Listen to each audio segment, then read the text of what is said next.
Hello guys, welcome back to another video, and in today's video I'm going to be speaking about VAR, Video Assistant Referees. Shout out to Benjamin Smith for obviously suggesting this topic for me to talk about, and guys, if you want to shout out in my videos, make sure you drop down like football topics which I can talk about for upcoming videos, and I will give you guys a shout out if I pick your chosen topic. VAR in the last 2 years now, it's been put in a World Cup.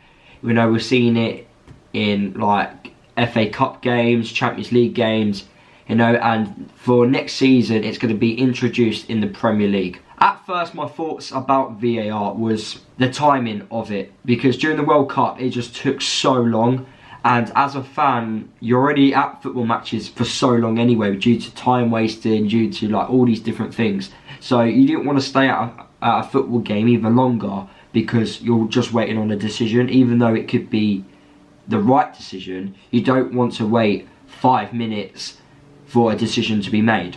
I do think it is improving, but I don't actually think a lot of people realise the problem isn't VAR. The problem is the rules in football, which play a massive part in VAR. But I'm going to go on to that in a little bit, but I'm going to explain why I think VAR it's good for the future. Now, as a fan myself, I've gone to plenty of games over the years where my team has lost over a certain referee decision.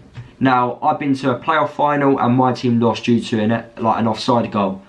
Trust me, it's not a good feeling when you go to games and I can admit my team were not good enough.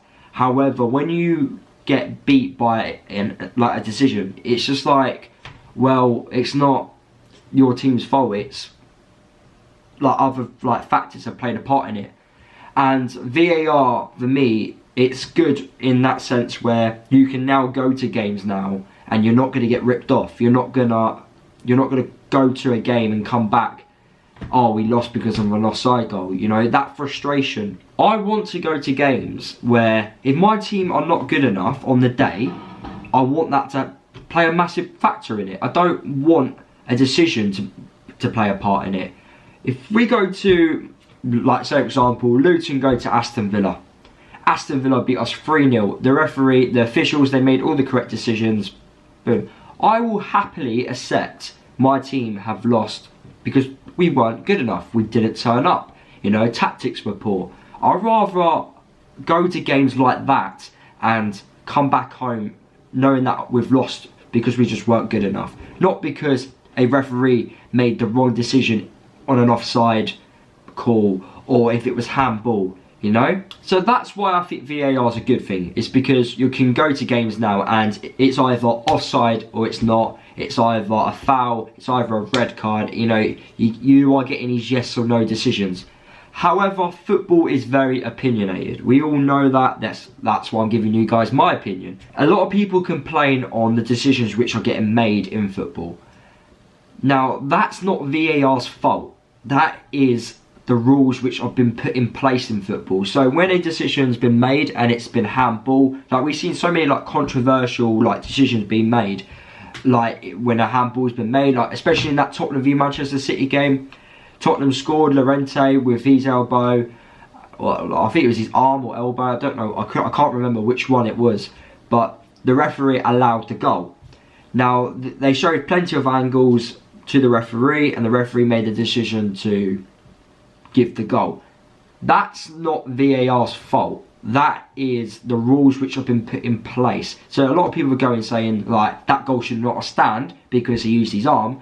Well, the rules state that it should stand. This is what a lot of people are getting really confused about with VAR, but that's the main confusion about it. It's the rules which have been put in place in football, and in my opinion the rules do need to change, because some fans, managers, coaches, we don't know what's handball, we don't know what's a certain decision, and you have to obviously the rules of football is out there for everyone to see, but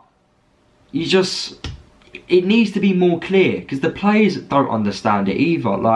I watched the Man United versus PSG game.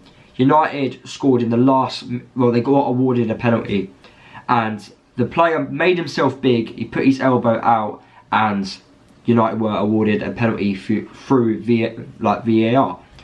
Now, I was watching this with my mates. I think I was the only one to say it was a penalty because the guy made himself bigger. So that just shows you that the confusion in, like, with fans, with people in general, we don't know what the rules are. Like, the rules need to be more clearer. The rules need to make more sense. And I think the rules need to be updated, because that's the problem in my eyes, not the system. And a lot of people as well, they complain about you can't celebrate a goal. Of course you can celebrate a goal. Yeah, you just got to remember, if it's a controversial goal and you've celebrated, then you just got to like, obviously it obviously hurts when you've been disallowed a goal, but surely if it's the other way round, you don't want to lose because a goal shouldn't have stand. Like Tottenham fans, for example, when they went to that game, if Man City scored a goal and it's offside, or there was a foul in the build-up, and Manchester City progressed to the semi-finals of the Champions League, as a Tottenham fan, you're going to be fuming because you've lost because the officials haven't done their job properly. So in a way, people are moaning that you can't celebrate a goal, but you can celebrate a goal, and there's no one telling you that you can't. Why can't you, like, do scenes? Why is there not limbs? Of course you can. After when a decision is made, you celebrate.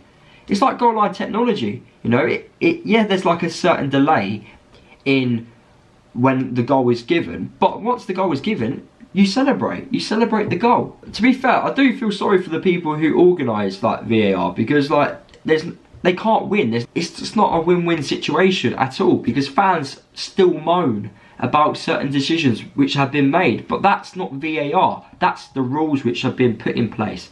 So for me, VAR is a good thing for the future. It helps stop going to games now where we're not losing because of the officials, which for me is a good thing, because I'd rather go to games, like I've said, where my team haven't performed, where they haven't like shown up, rather than lose because an official hasn't done his job correctly. So there you have it, guys. That is my opinion on VAR. Let me know what you guys think about VAR down in the comment section of this video. Let me know if you agree with me, and if you don't agree with me, let me know. I want to hear people's thoughts and opinions. Just let me know down in the comments.